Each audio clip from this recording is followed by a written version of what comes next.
like super secret and it's super tightly controlled and no one who's not a lawyer can get in, et cetera, et cetera. And the other day I was in there, and one legal problem that we've seen again and again, and this is something like that applies to NFTs, Chia generally, whatever else. One legal problem we've seen is that the attack vector for virtually every single project that's gotten attacked by the SEC, not attacked, sued by the SEC or the CFTC or in some cases the DOJ, the common denominator has been that there is always a centralized component of the system, right? So what we've seen with, for example, something like Uniswap or Maker, there's someone in charge. There's some governance process. There's some website somewhere. With NFT projects, generally speaking, there's some kind of project which is centralized, which is promising returns, but that's not such a big deal. 2 weeks ago, there were a bunch of CFTC decisions or settlements that were released regarding Deridex and Open, and I can't remember the name of the other one off the top of my head. But with the common denominator in all of them is that the projects in question have some centralized component. So in the case of Deridex, they had a protocol which was allowing people to do leverage trading of Ethereum and things like that. And sorry, oh, buddy, you want me to put you down? Okay. Sorry, just my dog is fussing. Here you go, bud. And they had a website, and the website, hit some Infura API endpoints, and blah, blah, blah, blah, blah. Chia doesn't have any of that, right, because of the design decisions that it's made. And so I pointed this out. Someone was like, well, how much TVL is there, in Chia compared to Ethereum, right? And I was like, well, I take your point. Chia is a much smaller ecosystem.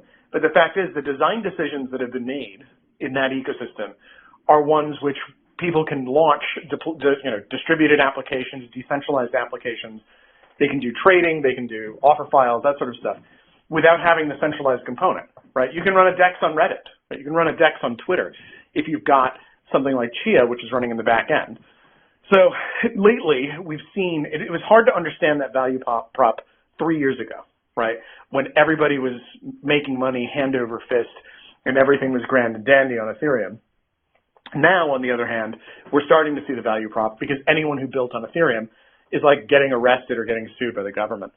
So just a 2 cents observation. I think eventually people are going to figure out that they need to start building on new architecture. At the moment, the Ethereum guys are kind of, how do we say, they're kind of, they're huffing a lot of copium at the moment, and they're just kind of hoping that things will get better. But the fact is, the Ethereum system just doesn't permit it. You can't, this idea that you deploy some low-code solution that just hits Infura and you're going to be fine isn't going to work, because that's enough to trigger legal liability.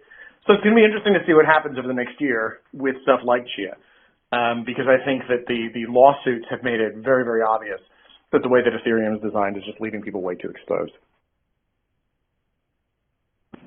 That's actually really interesting. I mean, I was, and I'm not no legal expert at all, but I was under the impression really it was about, some of the language that was being used to promote or sell those products, claiming to be the next Disney or whatever it was to sort of, I guess, get people to buy these things. But you're sort of saying more along the lines of it's sort of a decentralized versus centralized sort of method of distribution, or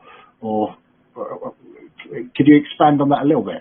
Yeah, I think the infrastructure and the marketplaces are, so there are two things, right? There's the products themselves, right? The things that people issue, the coins they issue, the NFTs they issue, and that's one set. And then you have the infrastructure, right, which is another set. The infrastructure would be your DEXs, right? Your NFT marketplaces, things of that nature. And that on Ethereum all requires centralized infrastructure somewhere, right? You cannot do it out of the client. You cannot do it out of the Ethereum client. You cannot do it locally. It's either too difficult to do or developers won't do it. There are various different reasons. But essentially, people say that's not something we're willing to do. So that's the first thing. The second part is that so if you're selling an NFT collection, for example, yeah, if you bundle that with promises and all kinds of other things, then you could potentially get into trouble, right? If you say, well, if you buy this NFT, it's like buying a share in Disney. It's like buying an early share in Facebook. That's going to be a problem no matter what ecosystem you do it on. But I think the critical weakness, right, is that with the infrastructure in particular, The infrastructure of Ethereum is what is coming under attack.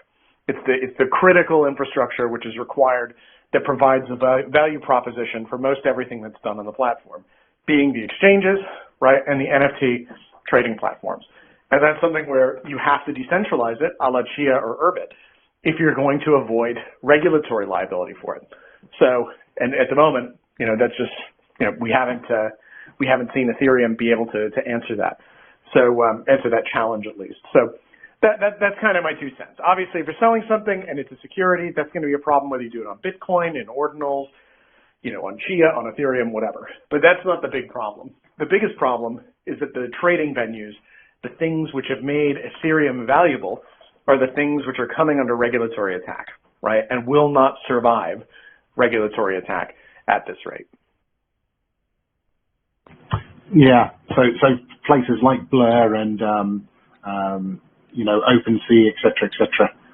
Yeah, that's quite an interesting way to look at it. So, the circles that you move in, then is this, I guess, are ordinals being mentioned along this line of these are now something that's more decentralized?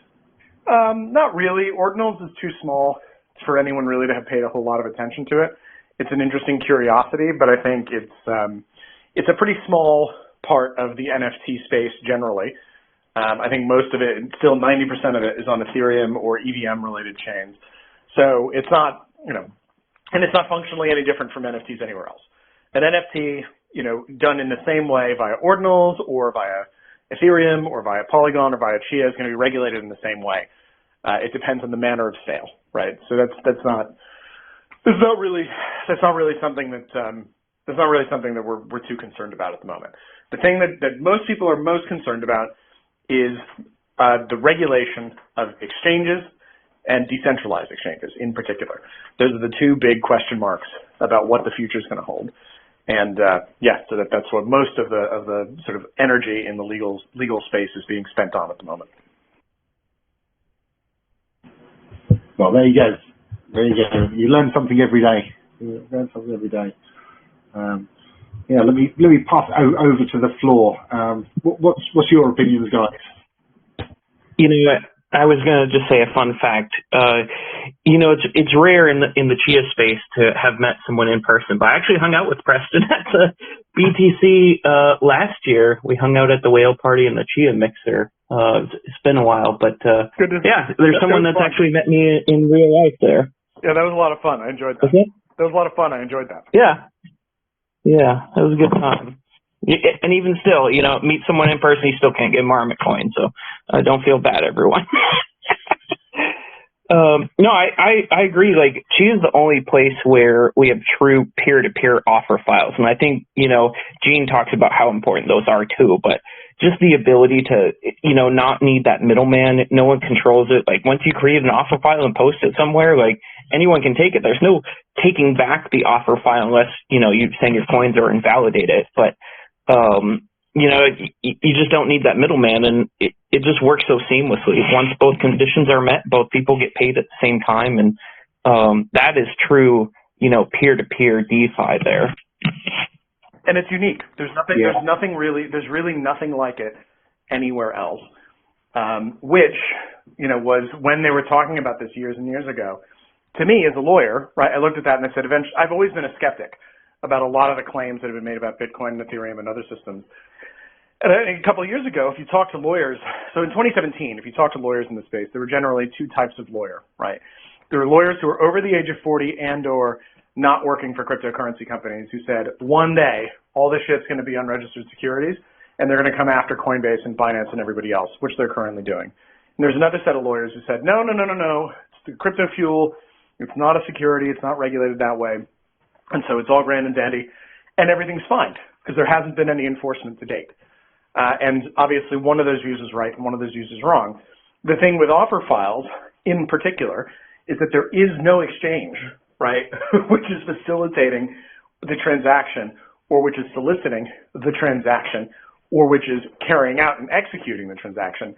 It's literally just an over-the-counter transaction between the counterparties being run on the chain. So that is something which is legally very unique and which is one of the reasons I got involved with Chia as early as I did. That is amazing. I mean, I don't particularly know your backstory. I know you're sort of involved with sort of the Chia in the past. I mean, what was your involvement sort of in the early days then with Chia, and when you sort of talk about this sort of uniqueness of these off files, is that not a scary proposition to the governing bodies of all these sort of things where they're they really don't have a lot of control over it? Is it more of a scary thing to them that this thing exists? Yeah, so I've never been formally involved with Chia. I'm friends with Gene from Gun Twitter. So like we know each other from there. And before that, I was really an Ethereum project guy. So back in 2014, we forked Ethereum Proof of Concept 3, and we turned it into the first permissioned chain systems that were used by banks. So that's kind of my claim to fame, is that I was one of the people responsible for getting the banking system and sector interested in smart contracts. And really my interest has always been not really in crypto, not really in the money aspect, but more in the smart contract aspect and the automating contractual obligations aspect of it. So basically I was already there. Then Chia came up and I was like, oh, this is cool. And, I bumped into Bram a couple of times, and Ryan Singer, I know him as well personally. And so I knew a bunch of people who were involved with Chia, so I just got involved with it because all of the right people were involved with the project. So that's kind of my background on this. Awesome.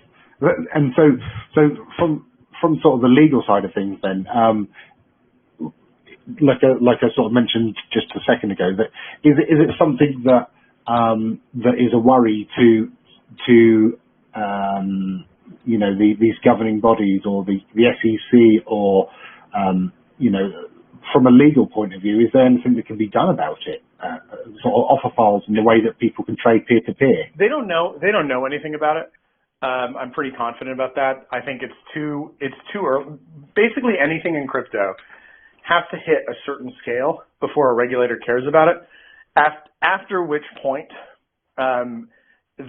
so once it hits a certain mark, let's call it $500 million, then a regulator might pay attention to it a little bit, and then a clock starts to run, and the clock is generally about 4 years long, because by the time 4 years elapses, something which is on an escape velocity at 500 billion will continue doing a couple of more doublings, and then it'll be 10 billion, 20 billion, 30 billion, and someone will really care about it. So in Chia's case, I think the market cap's like, what, 200 million, 250 million? It's too small for anybody to give a shit about the ecosystem, right? Anybody in the government to give a shit about the ecosystem. And certainly this one feature, right, of Chia, which is the idea of the self-executing offer file that runs in the client and doesn't require a third party to execute, that's still quite novel in crypto. It's still quite new. The issue is it's the only thing that's going to work in terms of a solution to the legal problem, right, that everyone else is currently having, which is that you need to completely remove the intermediary from the transaction and push everything out to the user, right? So eventually the marketplace is going to figure this out, and they will start copying it, right? There are plenty of Chia copycats already. There will be more. But I think once Chia sort of it has to reach a certain level of public consciousness, which means it probably needs to find its way on the U.S. exchanges, which will happen God knows when. But when that happens, I think you'll start to see a growing awareness, and then start a clock running. Let's say when Chia hits 500, 600 million market cap, I would start a stopwatch, right? And I would then say, okay, let's check back in 4 years, and I'll bet you'll have the first enforcement actions for offer files 4 years after that happens. And the reason 4 years is specific is because, one, it just takes time for the projects to grow. And two, the statute of limitations for civil securities enforcement is 5 years. So they've got to do it within 5 years if they're going to start sending messages to people about the projects they're running. It's been a little more compressed lately with certain ICO projects. So we saw in particular some of the big ICO projects that were launched in 2017, like EOS, they had their settlements announced in 2019, 2020. So that was a 3-year timetable rather than a 4-year timetable. But I think offer files are just so obscure at this point that it's just not even, they're not even ready for prime time. No regulator knows they're there. If they do, they only know about it as a curiosity. and the market just isn't big enough for anybody to want to get involved.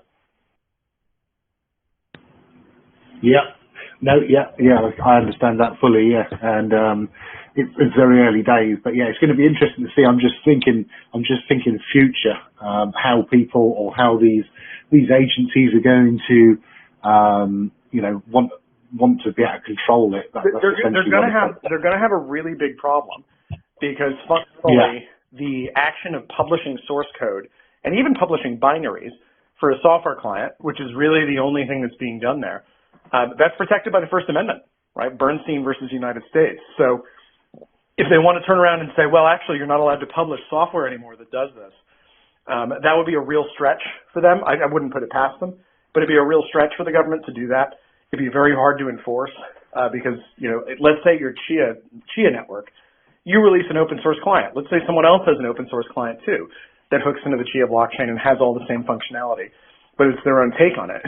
Who's in control? Who's in charge? Nobody. So are they actually engaged? If you then read the statutes which govern this stuff, they're governed by language, and the language doesn't say you can't release software which allows people to do things peer-to-peer, right? In the case of exchanges, it says you have to open a venue, right, and you have to operate a venue for the bringing together of market orders between buyers and sellers, right? And software isn't that, pure software. If you look at the Commodities Exchange Act, it says you have to execute, right, or solicit the execution of orders, right? Releasing software isn't that. So they would have to write new laws, and Congress would actually have to do something before you could shoehorn the simple release of software into those rules. And even if you did, there would be a really good argument that trying to take the mere release of software, either in source form or as compiled binaries, is in fact protected by the First Amendment without more, right? So it's going to be a very tricky position. But basically, the more quickly that crypto pivots to it, the more quickly that they're going to start avoiding regulatory conflict in the United States. The issue is that a lot of the developers who are developing, they are, balls deep in Ethereum. They are like all the way, they are really into it. They've done tons of development. They've sunk years of effort. They've got coins on it. They're linked. They're married to that ecosystem, and they can't get out, right? They're totally stuck. So the problem is, how do they extricate themselves and start something new on a new system that runs in a new way with new economic models that might not necessarily, it might be, everything they've done on Ethereum at this point is a sunk cost compared to what they need to do in order to get out of it. So what they say is, it's impossible. We can't comply. Compliance is impossible. We can't do a compliant business.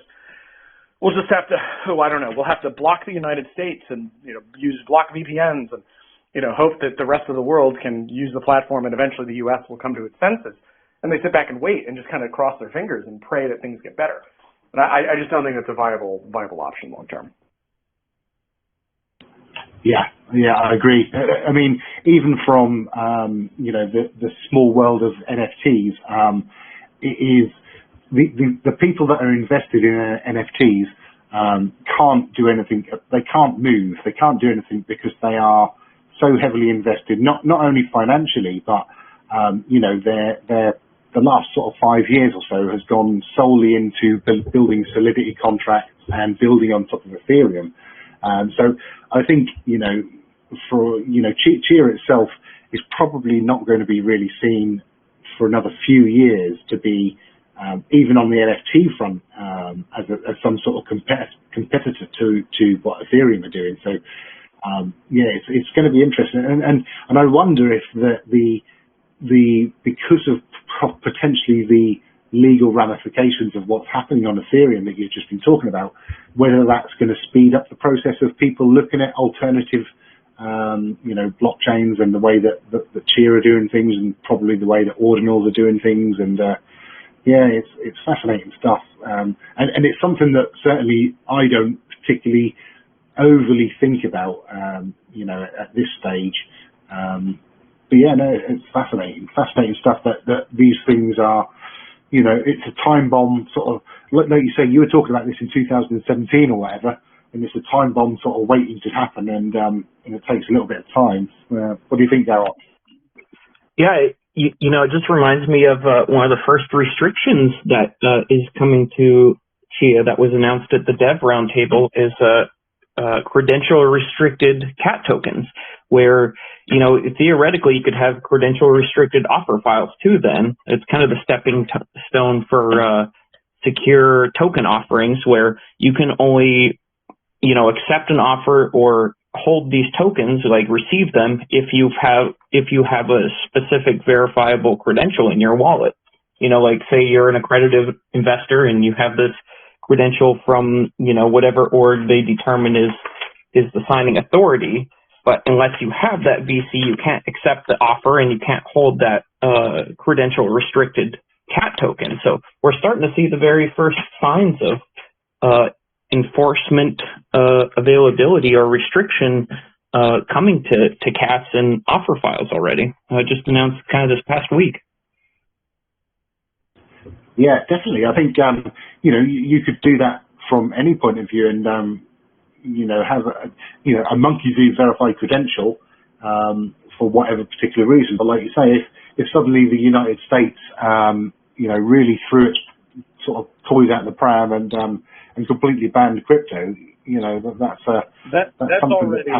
that's already happened. The current administration has 100% gone all in against crypto. To the extent there are large DEXs which have not already been enforced against, I suspect they will be enforced against before too long. The SEC said they're going after more. They're going after centralized exchanges. They're going to go after decentralized exchanges. So the space is going to have a choice, right? Adapt or die. At the moment, they're choosing to die. They're holding on to Ethereum. They're saying this is the ecosystem which matters, and you know, this is what we're going to hold on to because we're invested in it. The problem is you can keep doing that, and you're going to keep losing your trading venues, and your applications will continue to come under regulatory assault because every application you've got relies on centralized infrastructure to operate. So the longer that they do this, the longer that they persist in clinging to the old world, the more damage is going to be done. At some point, they're going to have to start pivoting away. And some people are starting to figure out, yeah, we've got to pivot away, but like, where do we go, right? Because you've got an EVM here. Well, what am I going to do? Go to Polygon and have the same problem as I did before? Go to Solana, you know, have the same problem as I did before? So nobody really built the tools to have, there are two options at the moment, Chia and Urbit. That's about it. So those are your choices. And Urbit kind of has a, Chia I like, right, but it's not very well used, and it's very, very difficult to onboard Americans because there are no U.S. exchanges which list it. And then Urbit is also really interesting, but it's insane because it has this kind of internal language that you have to learn, you know, all on your own in order for it to make any sense. You know, galaxies, stars, planets, that kind of stuff. So there aren't a lot of options because a lot of people were taking the quick and easy path for developing low-code applications and onboarding lots of users very quickly. And